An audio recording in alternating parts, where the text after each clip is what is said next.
Hello, everybody. Welcome. Greetings and salutations to all of you on this hot and stifling Wednesday of September the 3rd.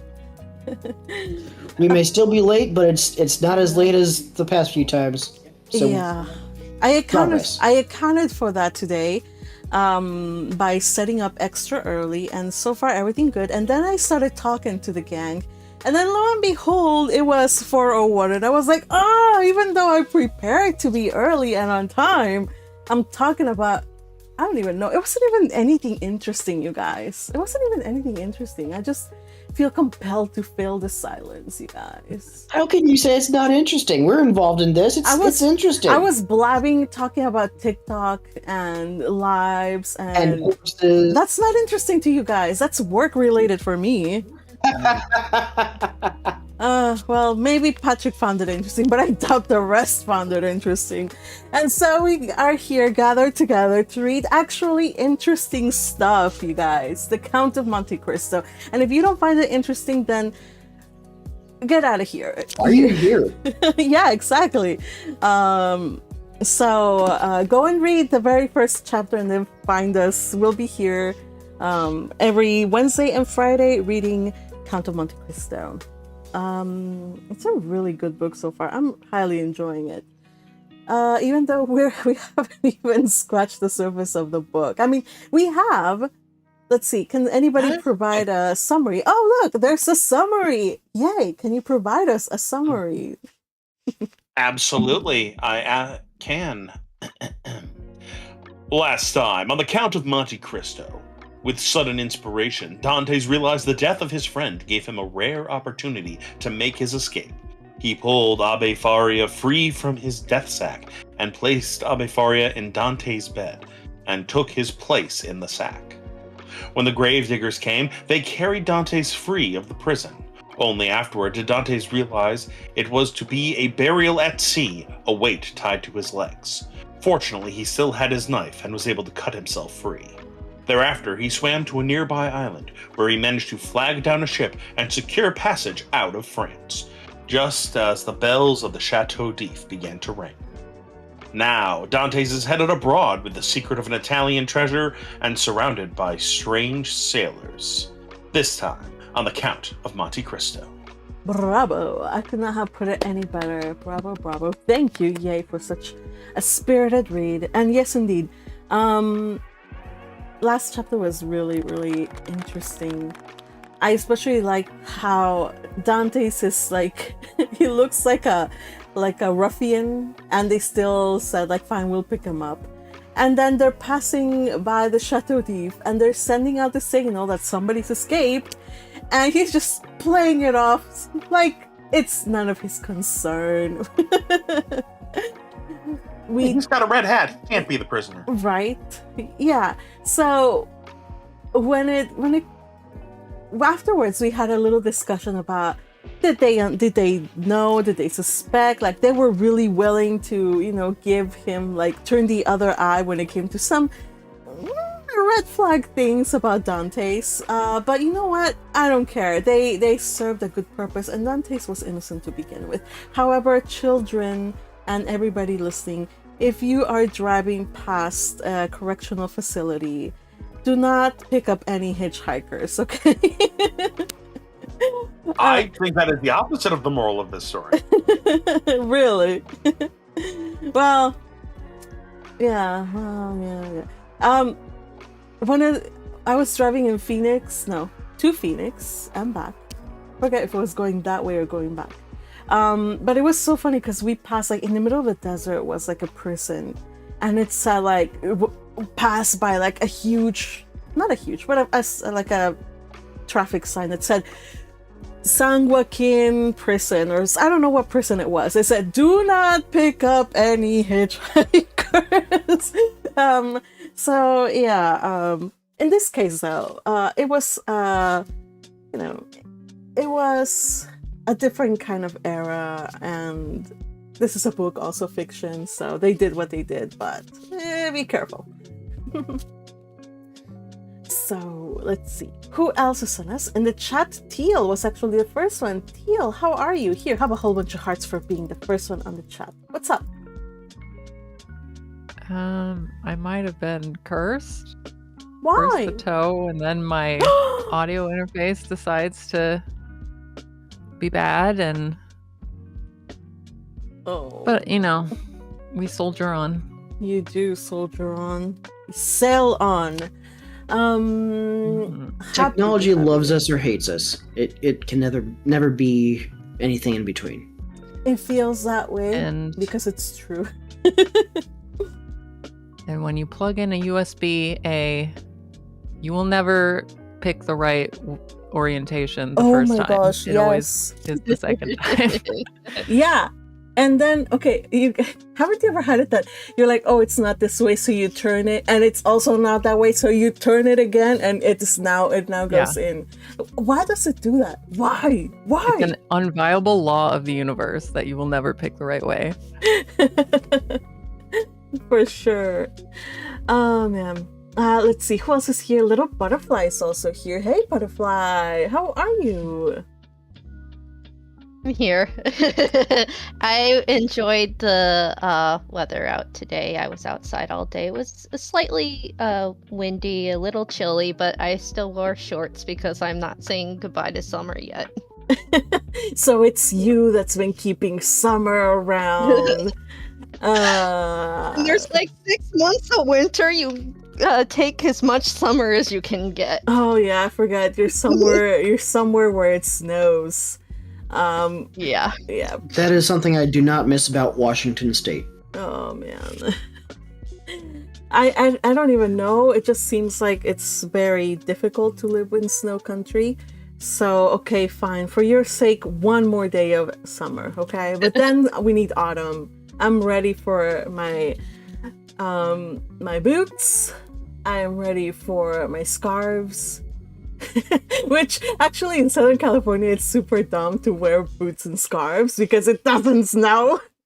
And I think Fergie called me out on it like the other day, like, you're wearing Uggs or whatever. And I'm like, yeah, they're toasty and keep my feet warm. And it's like, from what? It's like 59 degrees out there and you're already wearing a coat. I'm like, yeah. So yeah. 59 degrees isn't cold. What is wrong with you? It is cold to me. It is cold to me. Okay, leave me alone. Cold is relative. It's all good. Thank you, yay. So yeah, fine. Not encouraged as he. May, yes, encourage me. I need somebody on my corner, please. Jeez. I have to encourage it because as a person from the north, when I get to complain about 80-degree weather, you have to also agree. Well, it seems a little. My first reflex is to chuckle a little. I'm sorry. Exactly. But I'm with Magpie on that one. Love. For you, 80 is hot for me. And lots of affection. Yeah. Okay, fine. Actually, 80 degrees the other day. What was it? I was reading about a heat wave in England, and it was really sad though. Like, England. Hot to them is cold to me. Okay, so they were like, it's like some Celsius, which I don't know. But in like English units was like 78 degrees. That was like a heat wave. And people were making fun of them. But I'm like, people are literally dying in their houses because it's so hot for them. And Europe will not get with the times and install AC units.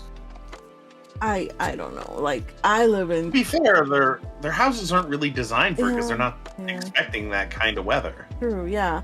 Like, I live in an apartment that has, like, air, and I never turn it on. I drive in my car without turning on the air, so it's just, like, a personality thing, I think, for England and Europe to not use air. And I can relate. England also doesn't allow them to really open their windows because, well, you might fall out your window in your own house for whatever reason. Interesting. So, England is... there's a lot of issues that we should probably not get into here. Okay, otherwise we'll start a revolution on their behalf. All right. Let's see, who else we have on chat? Says, Utiel says, I've also recently read about 8,000 pages of Lord of Mysteries recently, and it happens to reference the Count of Monte Cristo, proving even in China they love the story. Oh, I see. So, not content with reading all 7 volumes of the English Secrets of the Silent Witch, now you're into like reading like a whole bunch of pages. Wow, Teal, how in the world do you do it? How do you do it? And you have I an read F until my job. eyes bleed. That's my secret. Oh man. The Chattering Magpie, a channel started to Oh. promote the love of bookworm, I is have- surprised that her members are bookworms. You know what? Fair. I have a little problem that I must admit, and I'm ashamed to admit it. I haven't properly read a book cover to cover in, like, if it's not for this or for The Sense of a Bookworm, in about 3 years, 4 years maybe. Gasp. Yeah, it's been a while. I just don't understand what happened to my brain, because I used to read a book a day, like without fail for like months and months and years, or well, at least a book a week. Okay, so I don't know. Something happened. I think I burnt out of books. Is that possible? I don't know. It's possible to me. So I am. It's possible amazed. if you're not getting good books. Yeah, that's true. I was reading good books though. They were all very good, luscious, delightful romance novels. Yes. Hmm. All right, you guys. Enough with this. You know what? You know my opinion on romance novels, so we'll just leave it there. A World Away was a romance novel. Okay, so don't be so quick. I specifically used all of the plot beats of a romance novel and I put it on A World Away, and you guys enjoyed it thoroughly. So, I mean, I hope you enjoyed it since you stuck with it for 117 chapters. So, Smut! It's smut! It's all smut! It's not smut at all. Stop besmirching my honor. I cleaned it all up. All right, you guys. Okay. Attention. Let us get started with the reading because I wanna. Well, Oh! don't you have Wait. one thing to make up Yes. for from last time? Yes, horsey. Thank you. Okay, you guys. So Friday. Yay shared with us this picture, and I forgot to share it with everybody. Yay, tell us about this beautiful, darling little sweet thing. All right. I am told that this horse is named Still I Rise, and that it is a horse of, I don't know, like good breeding, in that it is from like 3 different horses. It has 3 other like famous racehorses in its ancestry, and it is almost old enough to start competing in like Japanese horse racing now. So. Aww, so it's now grown up. You know what I love? I love all the little ribbons that close it, the little nightie. Oh, it's so cute. Gotta keep it warm. Aww. It's a blanket. How sweet. What's with women and small animals? Yes. I'm sorry, but if you are not melted by the sight of a cute small animal, then you have no heart. Patrick, do you have a heart? Nope, I'm Okay. heartless. Yeah, I figured. Checks. All right, you guys. Well, you know what we can do about that, Patrick? All The right. easiest way to grow a new heart is to seek medical help from Dr. Pepper. It will continue. All right, speaking of Dr. Pepper, and always that takes me to Steins Gate. We are almost done with Steins Gate. We will finish it, not this week, because we're going to take a break from it. We're going to finish it next week. So, just saying. All right. Anyway, it is 4:15. We should get started, you guys, with the reading. Today, we are reading chapter... What chapter? 22. Chapter 22. 22 and 23. Oh, both chapters. Oh, boy. Yeah, Okay. they're both short. Okay. Awesome. So today we will be reading chapter 20 something and 20 something. Edmund Dantès will be read by Patrick. Jacopo by Teal. Commander is Little Purple Butterfly. Patron is Yay 82. And Captain Baldi is Yay 82. Highlighting MVP is, of course, Teal. Thank you all for your participation.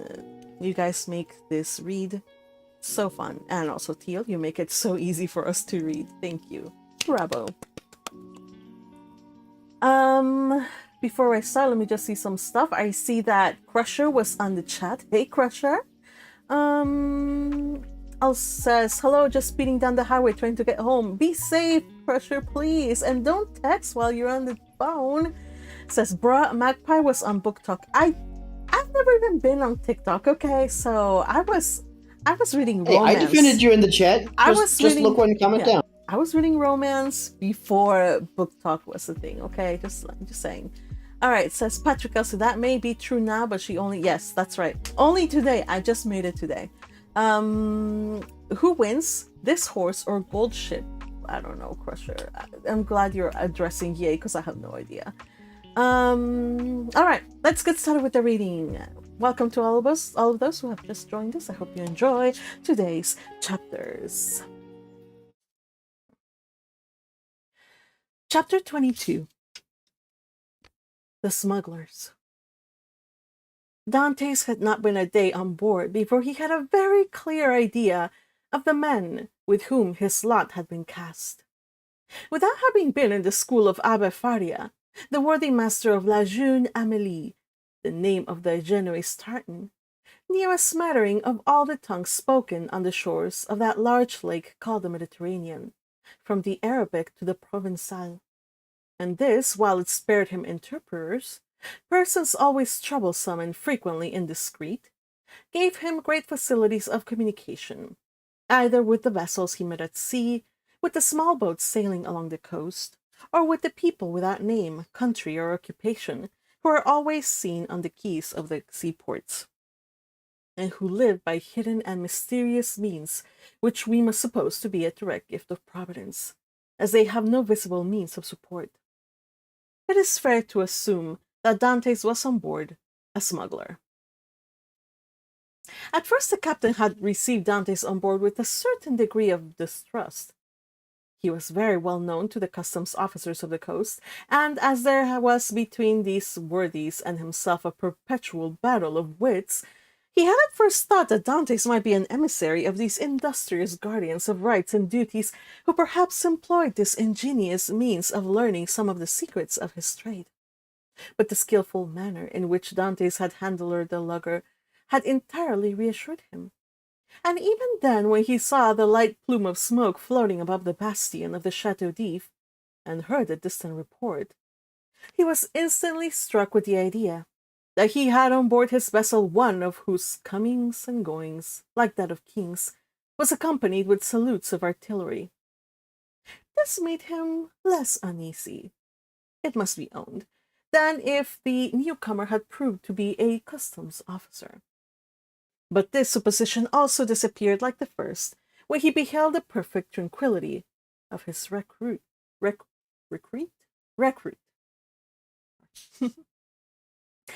Edmund thus had the advantage of knowing what the owner was without the owner knowing who he was, and however the old sailor and his crew tried to pump him, they extracted nothing more from him.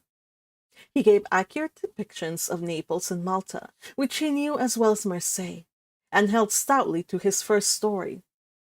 Thus the Genoese, subtle as he was duped by Edmund, in whose favour his mild demeanour, his nautical skill, and his admirable dissimulation pleaded. Moreover, it is possible that the Genoese was one of those shrewd persons who know nothing but what they should know, and believe nothing but what they should believe. In this state of mutual understanding, they reached Leghorn. Here Edmund was to undergo another trial. He was to find out whether he could recognize himself, as he had not seen his own face for 14 years. He had preserved a tolerably good remembrance of what the youth had been, and was now to find out what the man had become. His comrades believed that his vow was fulfilled. As he had 20 times touched at Leghorn, he remembered a barber in St. Ferdinand Street. He went there to have his beard and hair cut. The barber gazed in amazement at this man with the long, thick and black hair and beard, which gave his head the appearance of one of Titian's portraits. At this period, it was not the fashion to wear so large a beard and hair so long. Now a barber would only be surprised if a man gifted with such advantages should consent voluntarily to deprive himself of them. The Leghorn barber said nothing and went to work. When the operation was concluded, and Edmund felt that his chin was completely smooth and his hair reduced to its usual length, he asked for a looking-glass. He was now, as we have said, 33 years of age, and his 14 years' imprisonment had produced a great transformation in his appearance. Dantès had entered the Chateau d'If with the round, open, smiling face of a young and happy man, with whom the early paths of life have been smooth, and who anticipates a future corresponding with his past. This was now all changed. The oval face was lengthened. His smiling mouth had assumed the firm and marked lines which betokened resolution. His eyebrows were arched beneath a brow furrowed with thought. His eyes were full of melancholy, and from their depths occasionally sparkled gloomy fires of misanthropy and hatred. His complexion, so long kept from the sun, had now that pale color which produces, when the features are encircled with black hair, the aristocratic beauty of the man of the north. The profound learning he had acquired had besides diffused over his features a refined intellectual expression, and he had also acquired, being naturally of a goodly stature, that vigor which a frame possesses, which has so long concentrated all its force within itself. To the elegance of a nervous and slight form had succeeded the solidity of a rounded and muscular figure. As to his voice, prayers, sobs, and imprecations had changed it so that at times it was of a singularly penetrating sweetness, and at others rough and almost hoarse. Moreover, from being so long in twilight or darkness, his eyes had acquired the faculty of distinguishing objects in the night, common to the hyena and the wolf. Edmund smiled when he beheld himself. It was impossible that his best friend, if indeed he had any friend left, could recognize him. He could not recognize himself. The master of La Jeune Amélie, who was very desirous of retaining amongst his crew a man of Edmund's value, had offered to advance him funds out of his future profits, which Edmund had accepted. His next care on leaving the barbers, who had achieved his first metamorphosis, was to enter a shop and buy a complete sailor suit, a garb, as we all know, very simple and consisting of white trousers, a striped shirt, and a cap. It was in this costume, and bringing back to Jacopo the shirt and trousers he had lent him, that Edmund reappeared before the captain of the lugger, who had made him tell his story over and over again before he could believe him, or recognize in the neat and trim sailor the man with thick and matted beard, hair tangled with seaweed, and body soaking in sea brine, whom he had picked up naked and nearly drowned. Attracted by his prepossessing appearance, he renewed his offers of engagement to Dantès, but Dantès, who had his own projects, would not agree for a longer time than 3 months. La Jeune Amélie had a very active crew, very obedient to their captain, who lost as little time as possible. He had scarcely been a week at Leghorn before the hold of his vessel was filled with printed muslins, contraband cottons, English powder, and tobacco on which the excise had forgotten to put its mark. The master was to get all this out of Leghorn free of duties, and landed on the shores of Corsica, where certain speculators undertook to forward the cargo to France. They sailed. Edmund was again craving the azure sea, which had been the first horizon of his youth, and which he had so often dreamed of in prison. He left Gorgone on his right and La Pianosa on his left, and went towards the country of Napoli and Napoleon. The next morning, Going on deck, as he always did at an early hour, the patron found Dantès leaning against the bulwarks, gazing with intense earnestness at a pile of granite rocks, which the rising sun tinged with rosy light. It was the island of Monte Cristo. La Jeune Amélie left it 3/4 of a league to the larboard, and kept on to Corsica. Dantès thought as they passed so closely to the island, whose name was so interesting to him, that he had only to leap into the sea, and in half an hour be at the promised land. But then, what could he do without instruments to discover his treasure, without arms to defend himself? Besides, what would the sailors say? What would the patron think? He must wait. Fortunately, Dantès had learned how to wait. He had waited 14 years for his liberty, and now he was free. He could wait at least 6 months or a year for wealth. Would he not have accepted liberty without riches if it had been offered to him? Besides, were not those riches chimerical, offspring of the brain of poor Abbé Faria? Had they not died with him?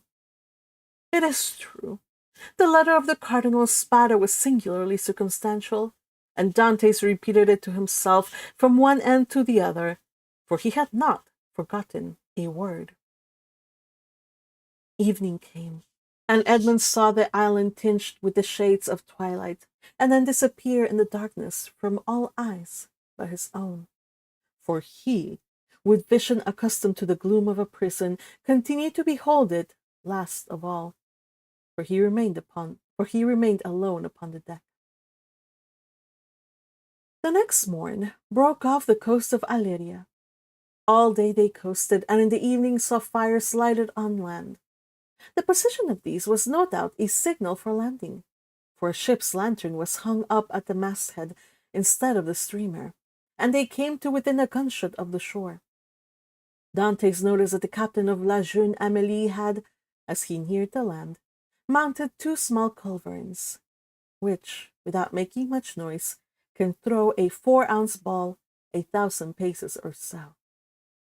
But on this occasion the precaution was superfluous, and everything proceeded with the utmost smoothness and politeness.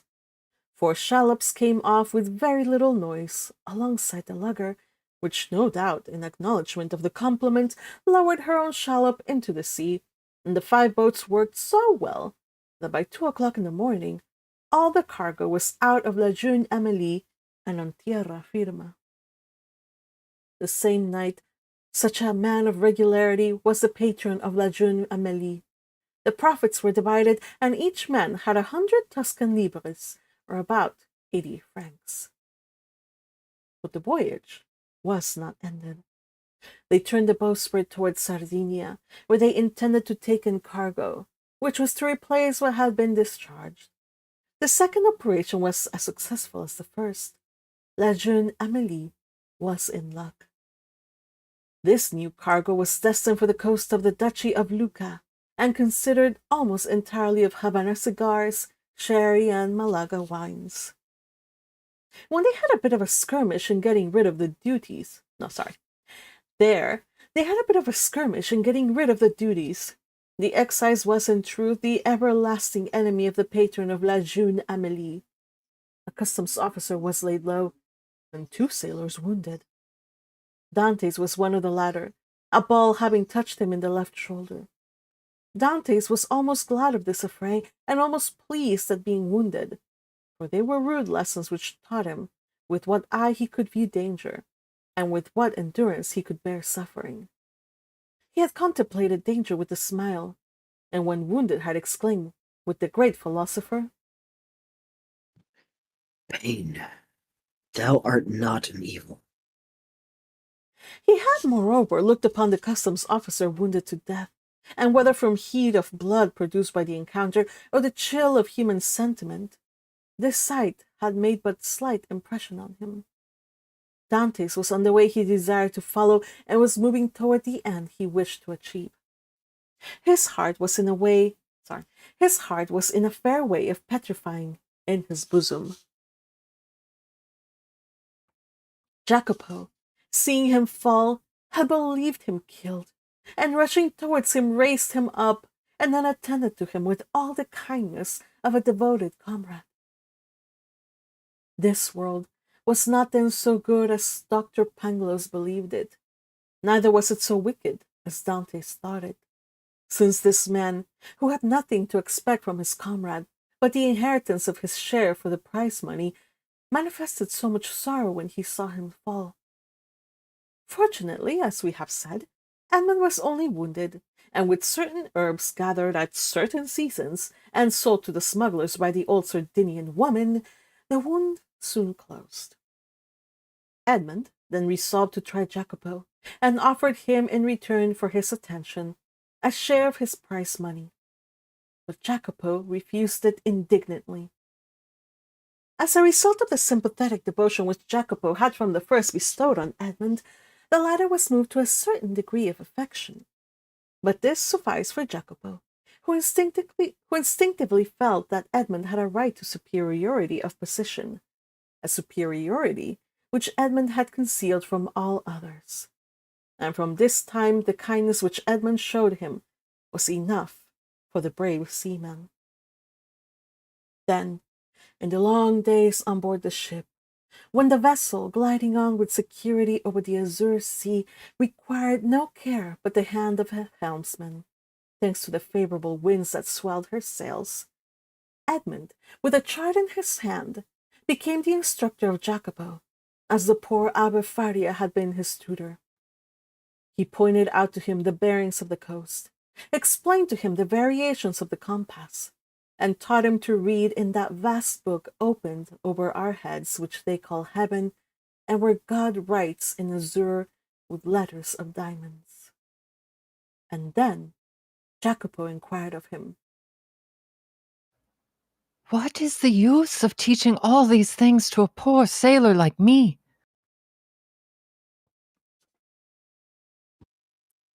Who knows? You may one day be the captain of a vessel. Your fellow countryman Bonaparte became emperor. we had forgotten to say that Jacopo was Corsican. 2 months and a half elapsed in these trips, and Edmund had become as skillful a coaster as he had been a hardy seaman. He had formed an acquaintance with all the smugglers on the coast, and learned all the Masonic signs by which these half-pirates recognize each other. He had passed and repassed his island of Monte Cristo 20 times, but not once had he found an opportunity of landing there. He then formed a resolution. As soon as his engagement with the patron of La Jeune Amélie ended, he would hire a small vessel on his own account, for in his several voyages he had amassed 100 piastres, and under some pretext land at the island of Monte Cristo. Then he would be free to make his researches, not perhaps entirely at liberty, for he would be doubtless watched by those who accompanied him. But in this world we must risk something. Prison had made Edmund prudent, and he was desirous of running. Prison had made Edmund prudent, and he was desirous of running no risk whatever. But in vain did he rack his imagination, fertile as it was. He could not devise any plan for reaching the island without companionship. Dantès was tossed about on these doubts and wishes when the patron, who had great confidence in him and was very desirous of retaining him in his service, took him by the arm one evening and led him to a tavern on the Via del Oglio, where the leading smugglers of Leghorn used to congregate and discuss affairs connected with their trade. Already Dantès had visited this maritime bourse 2 or 3 times, and seeing all these hardy free traders, who supplied the whole coast for nearly 200 leagues in extent, he had asked himself what power might not that man attain who should give the impulse of his will to all these contrary and diverging minds. This time it was a great matter that was under discussion, connected with a vessel laden with Turkish carpets, stuffs of the Levant, and cashmeres. It was necessary to find some neutral ground on which an exchange could be made, and then to try and land these goods on the coast of France. If the venture was successful, the profit would be enormous. There would be a gain of 50 or 60 piastres each for the crew. The patron of La Jeune Amélie proposed as a place of landing the island of Monte Cristo, which being completely deserted, and having neither soldiers nor revenue officers, seemed to have been placed in the midst of the ocean since the time of the heathen Olympus by Mercury, the god of merchants and robbers, classes of mankind which we in modern times have separated, if not made distinct, but which antiquity appears to have included in the same category. At the mention of Monte Cristo, Dante started with joy. He rose to conceal his emotion, and took a turn around the smoky tavern, where all the languages of the known world were jumbled in a lingua franca. When he would again join the two persons who had been discussing the matter, it had been decided that they should touch at Monte Cristo and set out on the following night. Edmund, being consulted, was of opinion that the island afforded every possible security, and that great enterprises to be well done should be done quickly. Nothing then was altered in the plan, and orders were given to get under way next night, and, wind and weather permitting, to make the neutral island by the following day. End of chapter. We continue on with chapter 23, the island of Monte Cristo. Thus, at length, by one of the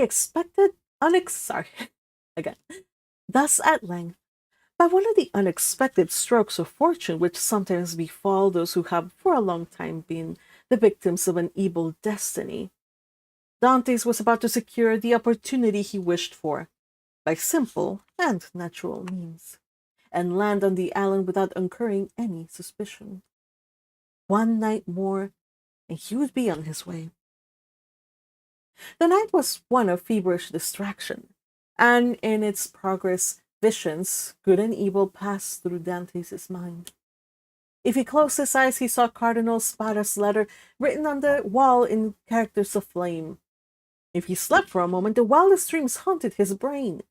He ascended into grottos paved with emeralds, with panels of rubies, and the roof glowing with diamond stalactites. Pearls fell drop by drop, as subterranean waters filter in their caves. Edmund, amazed, wonderstruck, filled his pockets with the radiant gems and then returned to daylight, when he discovered that his prices had all changed into common pebbles. He then endeavored to re-enter the marvelous grottos, but they had suddenly receded, and now the path became a labyrinth, and the entrance vanished.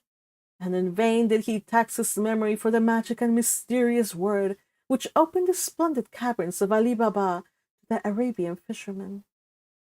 All was useless. The treasure disappeared, and had again reverted to the genie, from whom, for a moment, he had hoped to carry it off. The day came at length, and was almost as feverish as the night had been, but it brought reason to the aid of the imagination, and Dantès was then enabled to arrange a plan which had hitherto been vague and unsettled in his brain. Night came, and with it the preparation for departure, and these preparations served to conceal Dantès' agitation. He had by degrees assumed such authority over his companions that he was almost like a commander on board, and as his orders were always clear, distinct, and easy of execution, his comrades obeyed him with celerity and pleasure. The old patron did not interfere, for he too had recognized the superiority of Dantès over the crew and himself. He saw in the young man his natural successor, and regretted that he had not a daughter, that he might have bound Edmund to him by a more secure alliance. At 7 o'clock in the evening, all was ready, and at 10 minutes past 7 they redoubled the lighthouse just as the beacon was kindled. The sea was calm, and with a fresh breeze from the southeast they sailed beneath a bright blue sky, in which God also lighted up in turn his beacon lights, each of which is a world. Dantès told them that all hands might turn in, and he would take the helm. When the Maltese, for so they called Dantès, had said this, it was sufficient, and all went to their bunks contentedly. This frequently happened. Dantès, cast from solitude into the world, frequently experienced an imperious desire for solitude. And what solitude is more complete or more poetical than that of a ship floating in isolation on the sea during the obscurity of the night, in the silence of immensity, and under the eye of heaven? Now this solitude was peopled with thoughts, the night lighted up by his illusions, and the silence animated by his anticipations. When the patron awoke, the vessel was hurrying on with every sail set, and every sail full with the breeze. They were making nearly 10 knots an hour. The island of Monte Cristo loomed large in the horizon. Edmund resigned the lugger to the master's care and went and lay down in his hammock.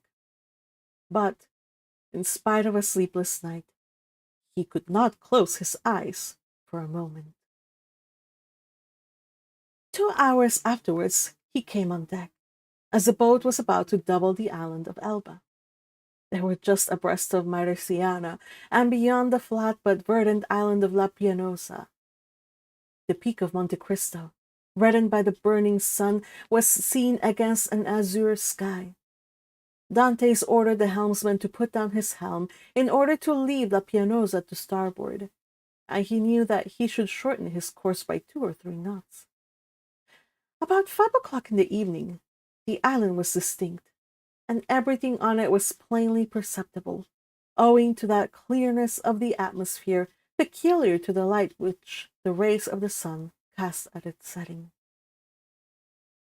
Edmund gazed very earnestly at the mass of rocks which gave out all variety of twilight colors, from the brightest pink to the deepest blue, and from time to time his cheeks flushed, his brow darkened, and a mist passed over his eyes.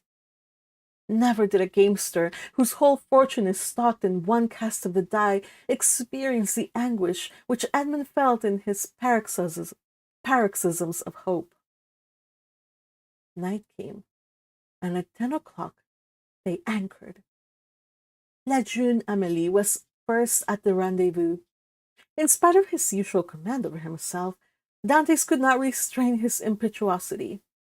He was first to jump on shore, and had he dared, he would, like Lucius Brutus, have kissed his mother earth.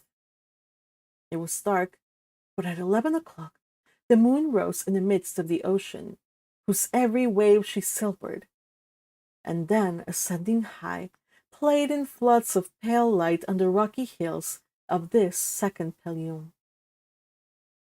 The island was similar to the crew of La Jeune Amélie. It was one of her regular haunts.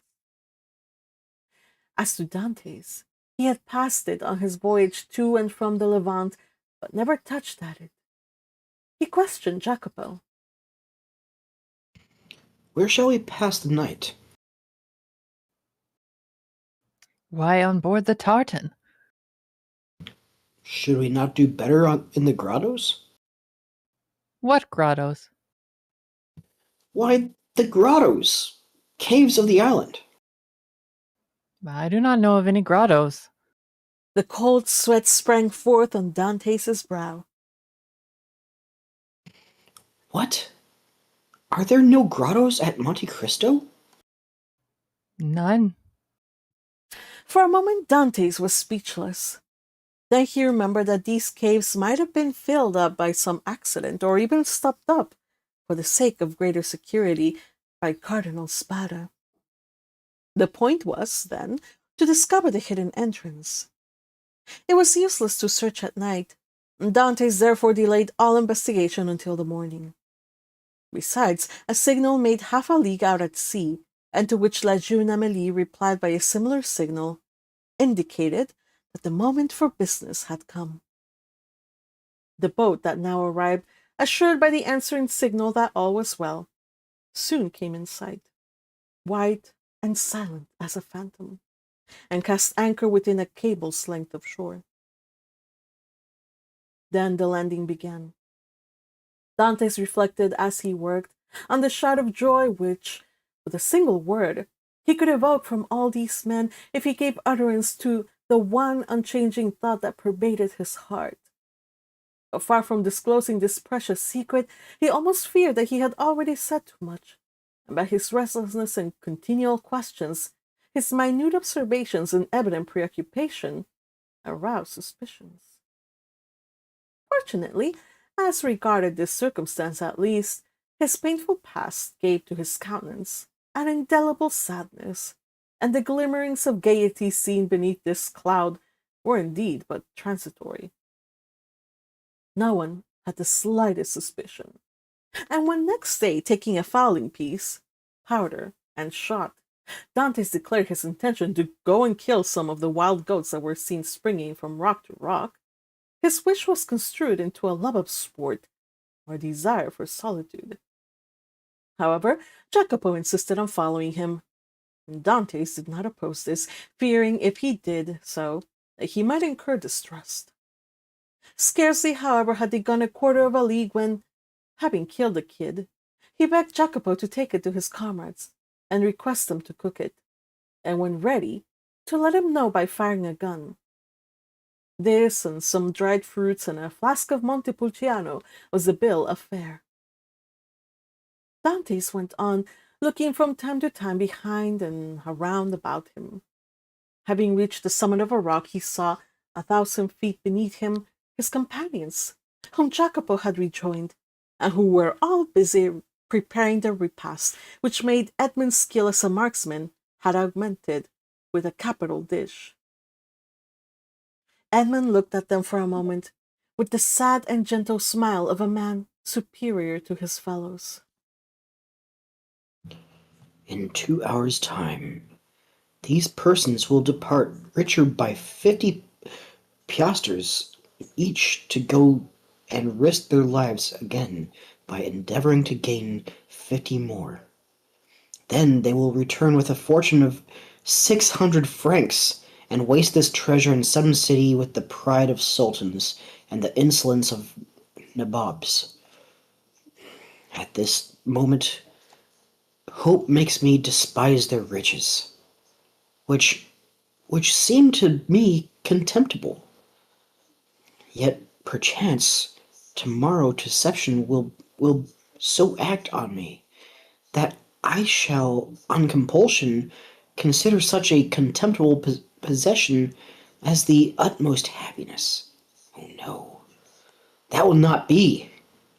The wise, unerring Faria could not be mistaken in this one thing. Besides, it were better to die than to continue to lead this low and wretched life.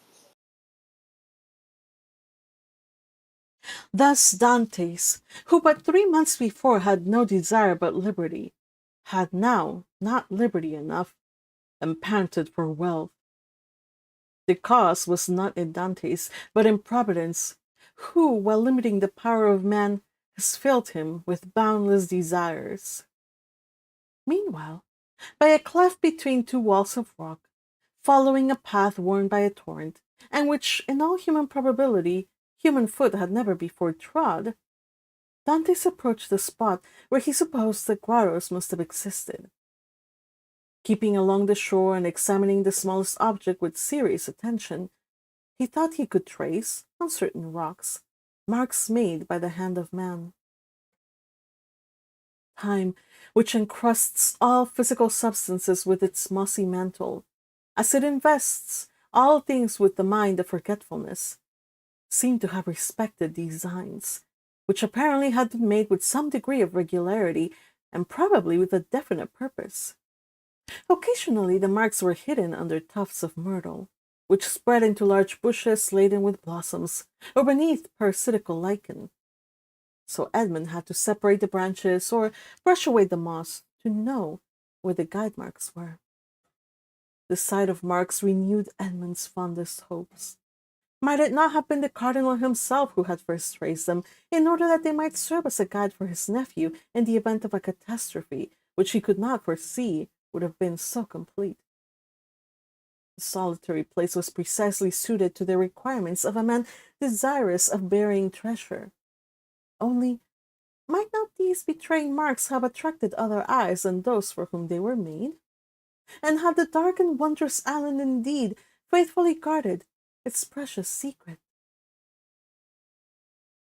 It seemed, however, to Edmund, who was hidden from his comrades by the inequalities of the ground, that at 60 paces from the harbor the marks ceased.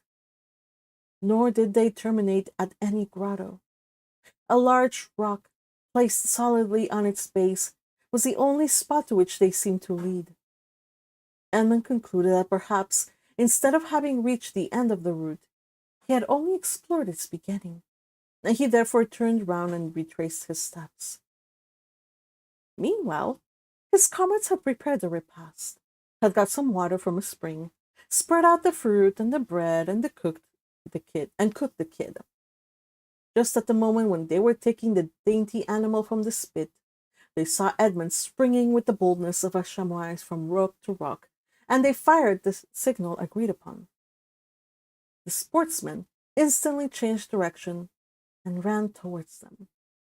But even while they watched his daring progress, Edmund's foot slipped, and they saw him stagger on the edge of the rock and disappear.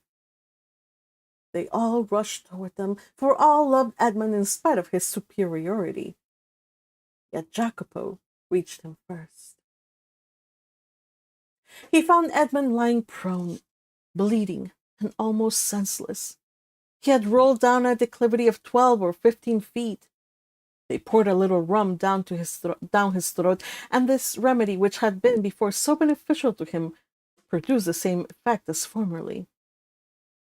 Edmund opened his eyes, complained of great pain in his knee, a feeling of heaviness in his head, and severe pains in his loins. They wished to carry him to the shore, but when they touched him, although under Jacopo's directions, he declared, with heavy groans, that he could not bear to be moved. It may be supposed that Dantès did not now think of his dinner, but he insisted that his comrades, who had not his reasons for fasting, should have their meal. As for himself, he declared that he had only need of a little rest, and that when they returned, he should be easier. The sailors did not require much urging. They were hungry, and the smell of the roasted kid was very savory, and your tars are not very ceremonious. An hour afterwards they returned. All that Edmund had been able to do was drag himself about a dozen paces forward to lean against a moss-grown rock. But instead of growing easier, Dantès' pains appeared to increase in violence. The old patron, who was obliged to sail in the morning in order to land his cargo on the frontiers of the Piedmont in France, between Nice and Fréjus, urged Dantès to try and rise. Edmund made great exertions in order to comply, but at each effort he fell back, moaning and turning pale. "He has broken his ribs," said the commander in a low voice. "No matter. He is an excellent fellow, and we must not leave him. We will try to carry him on board the tartan."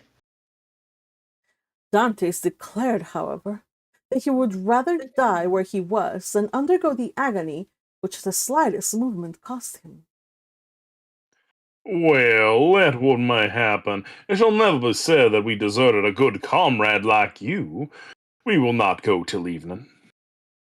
This very much astonished the sailors, although no one opposed it. The patron was so strict that it was the first time they had ever seen him give up an enterprise, or even delay in its execution. Dantès would not allow that any such infraction of regular and proper rules should be made in his effort. No. I was awkward, and it is just that I pay the penalty of my clumsiness. Leave me a small supply of biscuit and gunpowder, and balls, to kill the kids or defend myself at need, and a pickaxe that I may build a shelter, if you delay in coming back for me.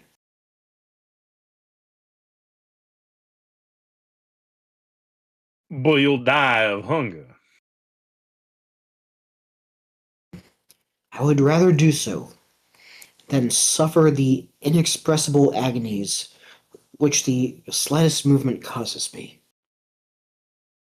The patron turned toward his vessel, which was rolling on the swell in the little harbor, and, with sails partly set, would be ready for sea when her toilet should be completed.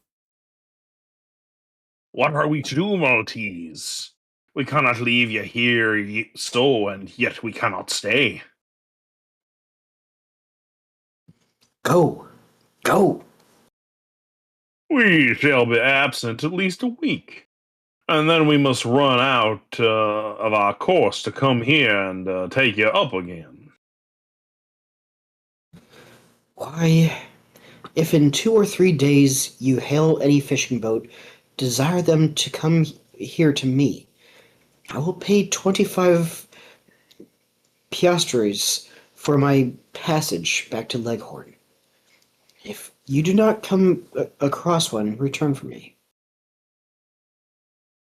The patron shook his head.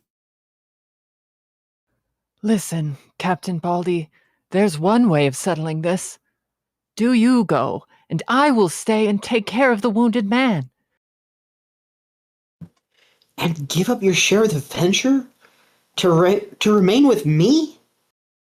Yes, and without any hesitation.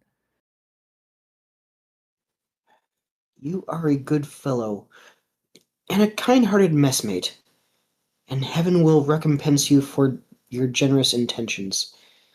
But I do not wish anyone to stay with me.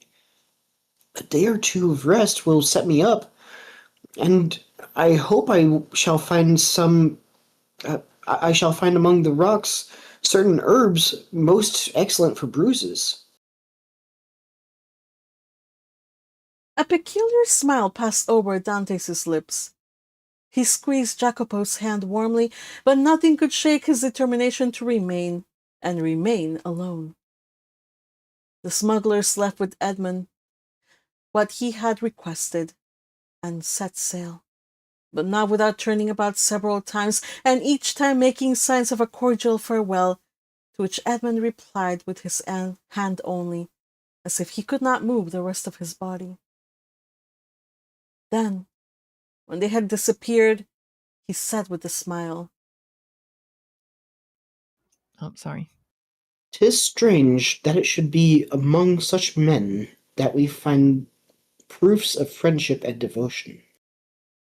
Then he dragged himself cautiously to the top of a rock, from which he had a full view of the sea, and thence he saw the tartan complete her preparations for sailing, weigh anchor, and balancing herself as gracefully as a waterfowl ere it takes to the wing, set sail.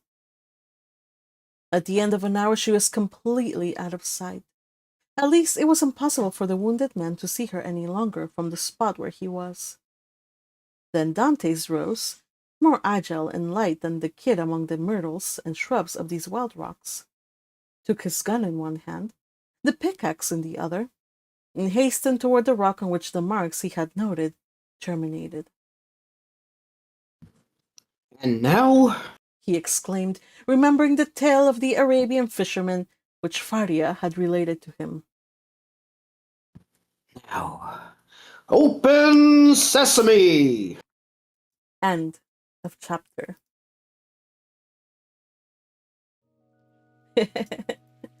Oh, Dantès. He's like, I am hurt. Oh, it hurts. I can't move. For a second I did think that he had actually gotten hurt. I was really worried, but then I was like, wait a minute, this is perfect. Oh, I did not expect that. I'm surprised and delighted. It's a lot sneakier than most of the movie versions, too. Yeah. Speaking of pleasantly surprised and delighted, I see that Akihana was with us. She popped in to say hello. Hello, Akihana. And also Byron Balaam is with us as well. Hello, Byron. Crusher has also returned. We just finished reading 2 chapters. They were really good chapters too. Byron.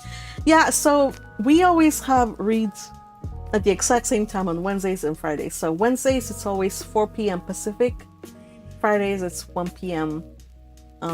Except when she decides to change it to some other time. Yeah, but those are rare and few and in between, okay? All right, folks. Anything about these chapters that you think we should highlight? I mean, Well- Dantès is just so superior to all other men. Well, I mean, so that does kind of track because back in this time, your common sailor was very uneducated, and Oh yeah. after his time with Abbé Faria, he's pretty much a college graduate. Oh, So- no question. I'm laughing because I'm choking a little bit on the classism. Everyone Fair could tell immediately by his countenance that he was the superior man. All right. I did find it kind of humorous that he went to St. Ferdinand Street for his haircut. That was great.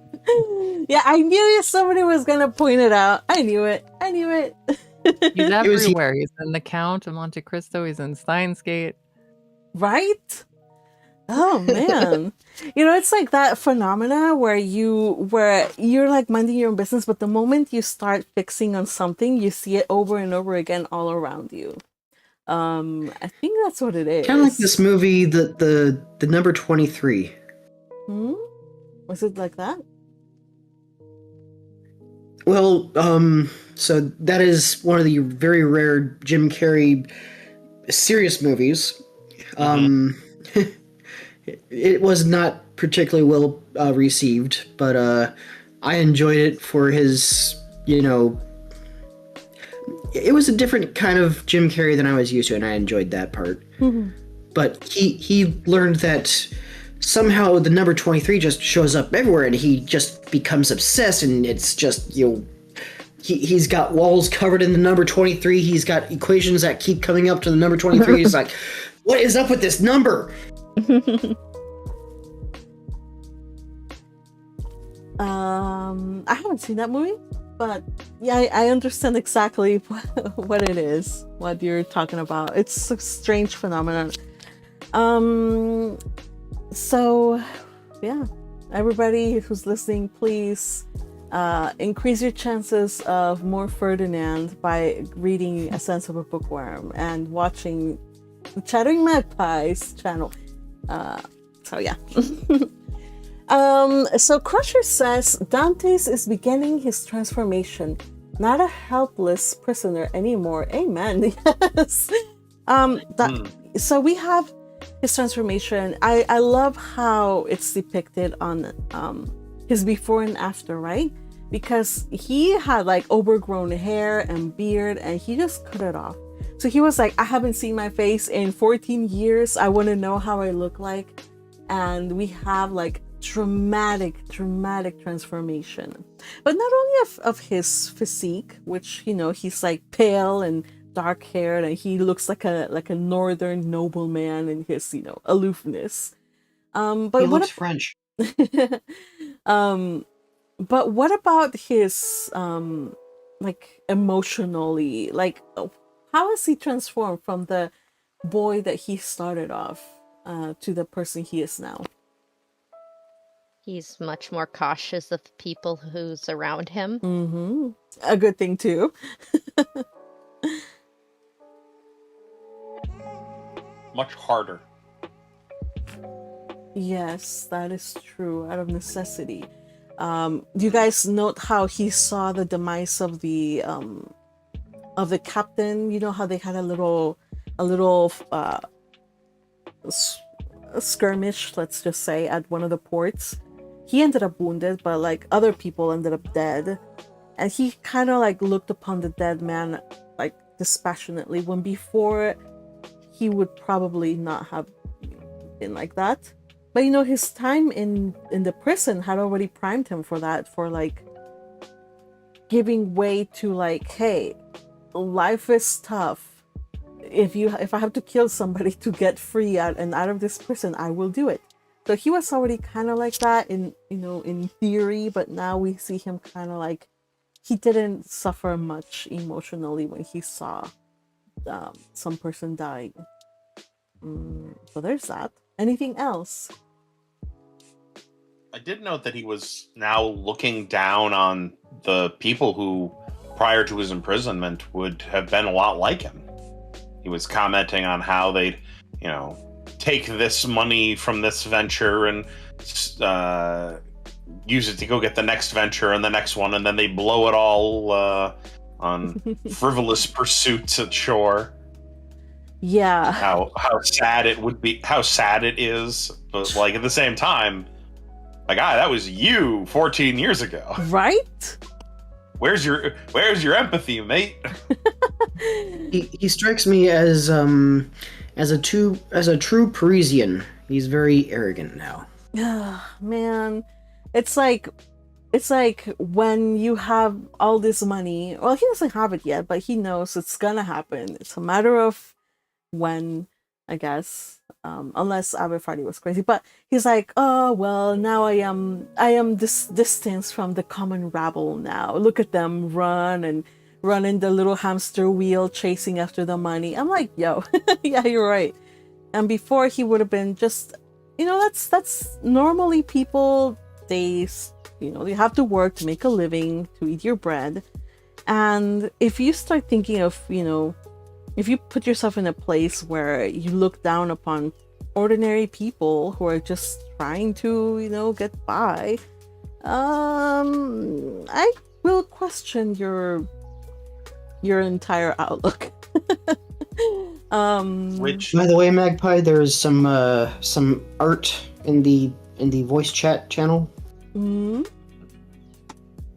I will make my chances. Oh, okay. All right.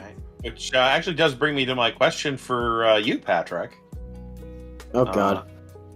So, as we have shown through this entire 22-chapter read-along, 23-chapter read-along now, I've been reading all the villains, and you've been reading the hero. So, what point do I get to read Dante's as he becomes a villain? Ooh. I have always said this, you guys. First come, first serve. So. Oh, I know, but it's very funny that it works out this way. Yeah, you know what? It's true. When are the tables gonna flip? Dante's is my role. I will defend it to the death. You better be here to defend it, because one day I could be like, you know what? I feel like reading Dante's today. Patrick's not here, so oh well. I mean, that's gonna be coming up this Friday. Ah, I see. You're gonna be away. Be wary though, Magpie. That means that since we joined the chat so much earlier than you, one day I'll just come in and take a narrator. Well, sometimes I think Magpie would welcome I'm the that. captain now. You know what? I actually would have welcomed that today, because it was a lot, you guys. That was well done, by the way. Thank you. 3 cheers for Magpie. Mm-hmm. You guys were like, that's just 2 small chapters, thanks. And I'm like, okay, well, yeah, 2 small chapters. It's just text, a wall of text of narration. You guys were so mean to me sometimes, but it's all for a good and worthwhile cause. Yeah, we're about 1/6 of the way through the book now, so. Are we? As Teal just pointed out in the chat, we are almost 1/5 of the way through. Ooh. Yep. Almost. We'll be done in less than 3 months? Or, no. In less than 3 months? No. And almost 3 months, so it'll take, I would guess, approximately 15 months. I mean, if the chapter count is correct, it'll take upwards of a year. Yeah. I expected as much. Maybe by that time I will have finished my other fanfic. Fingers crossed, and then we can all read Pride and Prejudice and Bookworms, if anybody. How many cares to years read did it take you to 3. finish the last one? 3. Almost 3. But that one was 107, more than 100 chapters. And Pride and Prejudice and Bookworms is not going to be as long. I don't want you to say that it's not going to be that long, because you kept saying it's going to be done. This act is going to be the last act in World Away. All right, so it'll be done times- after we finish the sequel to Count of Monte Cristo. All right. Yeah, we'll have to figure out what we're gonna read after the Count of Monte Cristo. If there's anybody on our channel who has a completed novel-length fanfic, then we can read it. Or if not, I can just pick one of the books I had in mind when I first started this one, and we can read Pride and Prejudice, period. I say we read Pride and Prejudice, and then we read Pride and Prejudice and Bookworms. I don't know. That's all I'm saying. It's a good book. Anyway, we'll think about it. That's just a random suggestion. Okay, back to Dantès. By the way, I really like this depiction of Dantès in this AI generation that Crusher shared with us. It looks really close to what the book describes that he looked like, and also the picture that is shown in there. So yeah, that was nice. Giga Chad Edmund. Yeah. Crusher says Dantès has turned into a Sigma. I don't know. Has he? Why? Why would he have turned into a Sigma? Is it because he's moody, or why? Well, do tell us. Byron Balaam says he'll turn into Saint Michael the Archangel, smiting. Ooh, I can't wait to see that. I love a good smiting forth the enemies. I don't know, there's something so... Yes! Go get him, Tiger. So, I'm so ready for the revenge arc. By the way, what's up? Speaking of Saint Michael the Archangel, we are in the middle of Saint Michael's Lent. If those of you who are Catholic are following it, it's been very interesting for me so far. Nice. Let's see. By then, the Bookworm anime will be in full swing. Oh yeah, I think it'll be. What month did we might start? actually be over by then. It might actually be over. Yeah, you're right. Man, unless they do a 2-core and it's a 24 episode series, then that'll give us 6 months. Even still, I think it will be done when we're done with this. Really? You think so? Wow. I mean, We'll see. it's the middle of summer right now, and if We started if in the spring. Yeah, you're right. yeah. Yeah, because I remembered A World Away, we kind of finished it late spring. It was around my birthday time when I wrote one of them, when I finished it. So yeah, May, June, July. Yeah. Whoa. Okay, I see. Yeah, we're gonna stay with Dantès for a while. So I hope you guys are enjoying it. I've been enjoying it. Yeah. Yeah, and it's great fun. Let's see what else. All right, what else about Dantès, the Count of Monte Cristo, should we talk about? Anything else? That 1001 Arabian Nights is apparently one of the 150 books necessary to understand the world. You know what? Yes. I mean, how else are you gonna open how else are you gonna open the door to your treasure? The open sesame, yeah? I mean, fair, but it's a good book, or it's a, I guess, good collection of stories, but Mm-hmm. which is funny. Yeah. I've never actually read Arabian Nights. All right, when we finish Count of Monte Cristo, we're on to Arabian Nights. As long as it doesn't take us 1,001 days or sessions, I will put my foot down. We will read only the first 30 or so. All right, so I wanna point out Jacopo in this whole thing.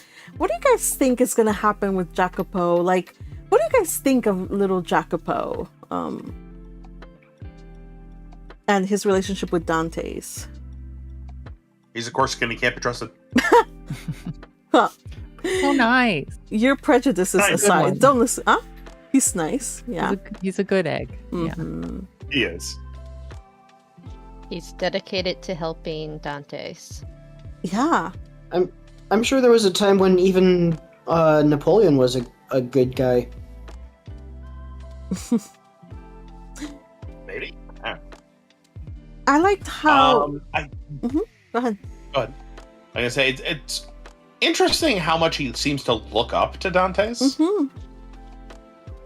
I don't know if it's because he's Dantès is educated and Jacopo isn't, but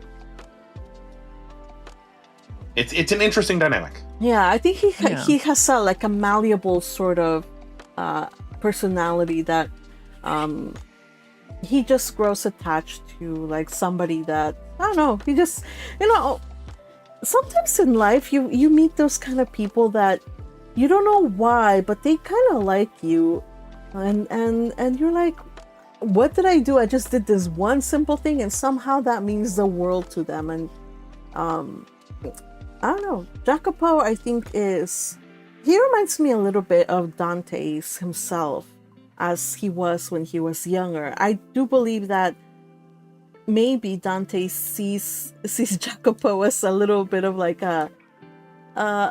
himself a little bit, and especially when he says that he started teaching him the way that Abbé Faria had also started teaching Dantès, try to educate him. So I also like that Jacopo is kind of like also following him along. Like Dantès wants to go hunt something, and Jacopo's like, "I'll go with you." And like Dantès falls down the rocks, and he supposedly breaks his ribs. And Jacopo's like, "I'll stay with you. No. Like I'll take care of you."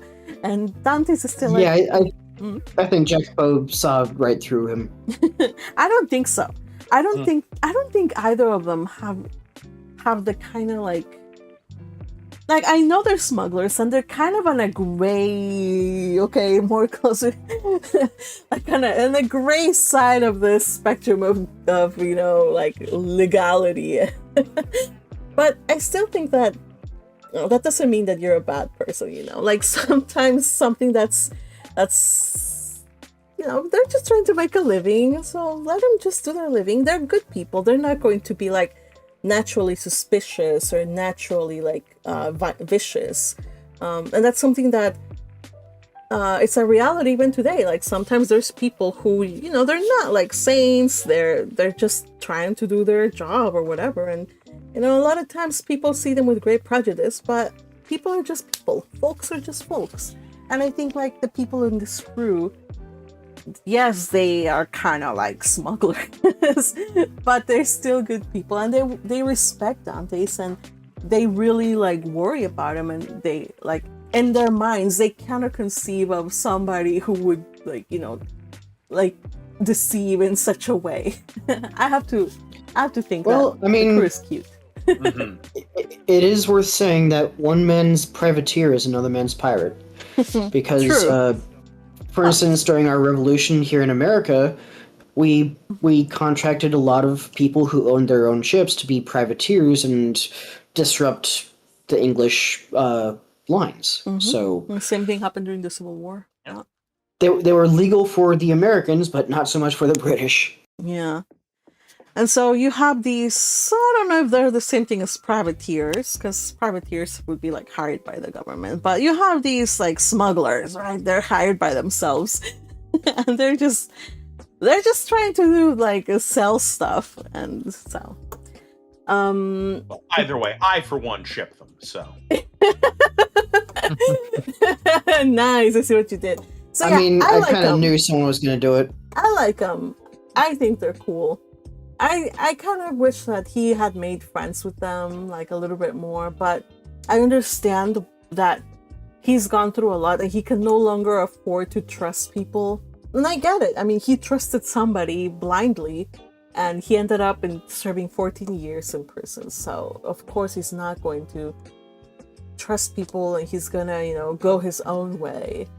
But I kind of feel like he has to balance that. like sometimes you do learn hard lessons, but you don't have to let that harden you against people. A lot of times, like, you experience heartbreak or disappointment or betrayal, and that just hardens you to the rest of the world, and that's unfortunate. Yeah, just I hope that Dantès can find his way to making that proper balance, and I don't know, finding people to trust, even if it's not these people, and even if it's not now, because it's still a little early for that, but that's my hope. Byron Bellum says he has a crush on Dantès and Jacopo. There's such a thing as bro crushes, right? I think I've heard that. Like when fellas like not necessarily like romantically, but they will admire somebody. So I think it's one of those bro crushes. Oh, bromance? Yeah. Is it a bromance? Is that what they're called? Yeah. Yeah, where Yep. it's more friendly. It's not Yeah. romantic. No romantic. Okay. Yeah, it's a bromance, except that it's entirely one-sided for Jacopo. Though I mean, Dantès is teaching him things, but there's not the same level of attachment there. And yes, Edmund is jaded after what he experienced. All right, you guys, I do believe we have covered a bunch of stuff, and I'm tired of talking, so I think I'm gonna rest. Yeah, you did a lot of talking. I did.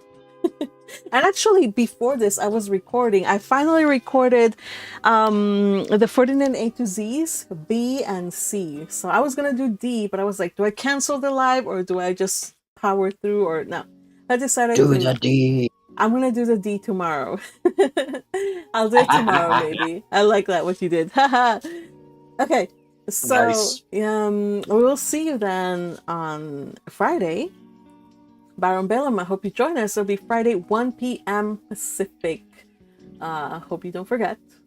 And yeah, we'll be reading more Count of Monte Cristo, everybody. If you want to join us to read along, please become a member. My Ko-fi's open. If you want to join, you can become Zent. I only have the Zen tier level. I haven't turned it off yet. Or you can go to my other channel and hit that join button, and you can join us through there at the noble tier or above. All right. That's all.